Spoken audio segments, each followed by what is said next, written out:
So of course, over the years, Wolverine has been in hundreds of different situations, but none of them have quite been like this one, with an entirely new type of metal coming back to wipe him and the rest of Adamantium users off the face of the planet. But before we can start with anything grand like that, we pick up with Wolverine and his clone slash daughter Laura, fighting against the forces of this new Adamantine, the almost direct counterpart to Adamantium, and seemingly the leader here being a man named Romulus. Now Romulus is a very interesting case, because even as one of them even goes on to say, Romulus is a guy who have claimed to founded Rome itself, even being the origin of the Wolverine or Howlet bloodline. Now of course, whether this is true or just lies that he has spread throughout the years, it is unknown, but what is known, he is a very long-lived enemy of Wolverine and one who is now more powerful than ever. And even Laura could sense that he is different somehow, but eventually, enough of just standing around talking, they have to go blow for blow. And as they begin fighting, things become even more clear about exactly what is Romulus doing here and what he is after. Because as Laura goes on to note saying, isn't this guy supposed to be rotting away in the raft, which is kind of like a super prison for supervillains, Romulus simply says, no, I was never trapped in that place. But even if I were to escape, where would I go? I used to be an ancient emperor, now living a low life in this pathetic modern world. Everywhere felt like a prison. But no, none of that is any of the interesting stuff. What's more interesting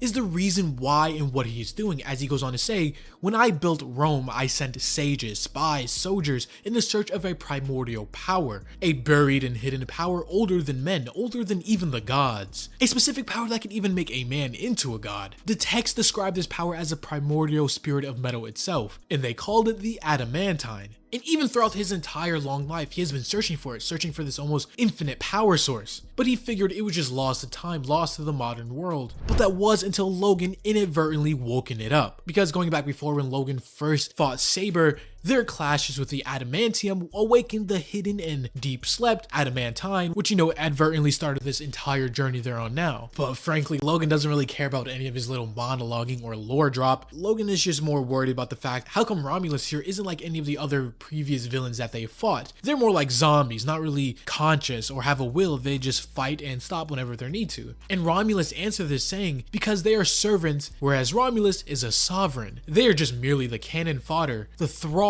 of the Adamantine, whereas him, he is its champion, almost its avatar, as he demonstrates this by using a portion of the Adamantine's power, rejuvenating and waking up the others, now leading the 2-on-1 with the normal Adamantium duo, Wolverine and his daughter, being outnumbered. And this is immediately reflected in their little fight that they have, as they are instantly jumped and beaten down. And this Romulus guy doesn't even just look like Wolverine, but he even has a set of claws and adamantium in him, just like Logan. Also, not even to mention the fact that yes, Wolverine is very old, being a century or two old, but Romulus is just so much older, almost being his father, which doesn't help the fact that he might or might not have influenced Logan's bloodline over the years, making Wolverine into what he is now. Either way though, as they continue to fight, trading blows and hits, Romulus goes on to comment that Wolverine is as strong as ever. He is in his prime, but compared to him, he is just a little pup, and that over the years he has never truly known what to do with his strength. But now with Romulus teaming up with the Adamantine, they will show him just the potential he has.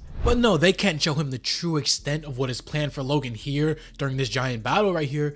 No, they have to go deeper, get closer to the source of the Adamantine within the earth itself, as Romulus once again goes on to use a bit of the Adamantine's power and summons them deep within the earth, literally cracking the earth below them, sending not only him but Logan's stories below. Of course, just leaving Laura to fend for herself against the 4 other attackers. But I mean, she is equally trained and has a healing factor herself, so she'll probably be fine. Probably. Either way, as we move over to Logan's perspective, we see just how dire things are, as while he falls hundreds of feet below, he goes on to comment just how wrong everything feels. Almost like the earth itself, the dirt, the rocks sliding against his skin, it almost feels alive. But eventually his falling stops, and stops hard as he hits the ground, and it's not really delicate, crashing down. With him finally just barely getting his bearings back, he looks up and of course notes that magic sinkholes didn't used to be a part of Romulus's skill set. He never used to be able to do anything like this. So this just goes to further cement his little power up thanks to the Adamantine and just how powerful he has become. With Logan even making note to himself saying, power is the only thing that really ever mattered to Romulus. He would literally subject himself to anything that made him stronger. And of course with him bringing Logan down towards the center of the earth, it is no mere coincidence, as here he is at his strongest, as we literally see Romulus in a golden form, almost like he hit a new form. He went Super Saiyan, and the reason is simple. Just like Superman, as he gets closer to his power source, the sun, he gets stronger.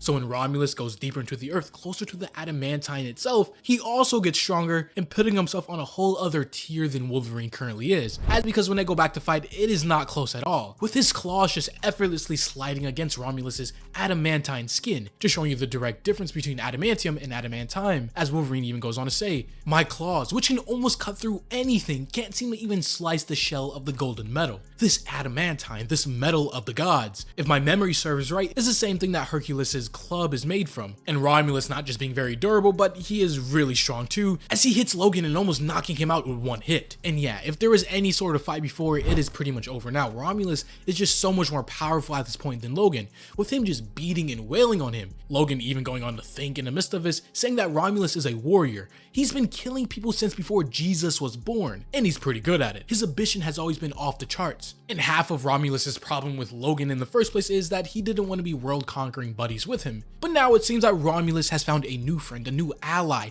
and one way more powerful than Logan seemingly ever was. One very more ancient at that. And things get even worse for Logan here, as he's immediately stabbed, and this adamantine, this golden metal, starts seeping and bonding with his very blood. And with this, it kind of almost infects Logan, infecting him to the point where he can even see some of the past dwellings and origins of this adamantine. As because yes, this golden metal is very sentient, meaning Romulus might not even be in control, and it's just the metal, the adamantine, speaking through him. Either way, if it's more of the adamantine controlling Romulus or Romulus controlling the adamantine, regardless, we see how the Greek deities discovered this almost golden alien substance deep within Earth itself, with Hephaestus using it to make different amulets and weapons, to even Hercules wielding his iconic mace. For ages, this very potent and powerful metal was pure and wielded by the worthy, very powerful stuff. But then over time, of course, ages come and passed, where we see the whole focal point of this conflict. Humans started to almost disgrace the adamantine's presence by making a cheap knockoff, adamantium, which this golden adamantine calls the adamantium a false metal of a fallen age. Like a plague, this man-made metal has spread, poisoning the earth with this untruth. And for years, the noise of it, the spreading of the adamantium, from different projects to putting it in different people, clashing all around the globe, it has grown louder and louder year after year, until finally Logan woken the adamantine up. And now it wants to destroy everything and replace it with what it thinks is the true rightful metal. And because of that, Romulus starts to enact its final plan, calling back all the power and control from the other adamantine users, you know, all the other people upstairs who were fighting, back into himself, making him exponentially more powerful. With Wolverine even witnessing and saying, Romulus now surges with strength, almost like he has been turbo boosted. He moves like lightning, while I'm still trying to figure out where he ends and the adamantine begins. And yeah, Logan couldn't even hold a candle to him before, and now with him getting this extra boost of power, yeah, Logan is gonna need anything short of a miracle to even fight against Romulus now. With him even going on to say this, the power of the gods, this is just a taste. And the only thing standing in my way of becoming a full-on deity is you. Threatening Logan to either seemingly take him under his control like the other adamantium users, or even potentially finding a way to kill and end Logan permanently. Because for whatever reason, it seems like Logan is the only thing standing in the way of Romulus taking full control of the adamantium and becoming a deity in his own words. And why is Logan specifically in his way? We don't know yet. And I wonder how this adamantine would take to other metals of the earth, such as vibranium. Would it see it as another attacker, maybe an outsider, since it is technically an alien metal coming from a meteorite crashing on Earth and spreading, and possibly the adamantine taking its war on all of the false metals on Earth global. But we will see what happens and how this all unfolds next time as this issue and video comes to a close. If you have enjoyed, leave a like, or subscribe if you're new and want to see more content just like this. As always, this was AJ here at the Hero Informer, and thank you for watching.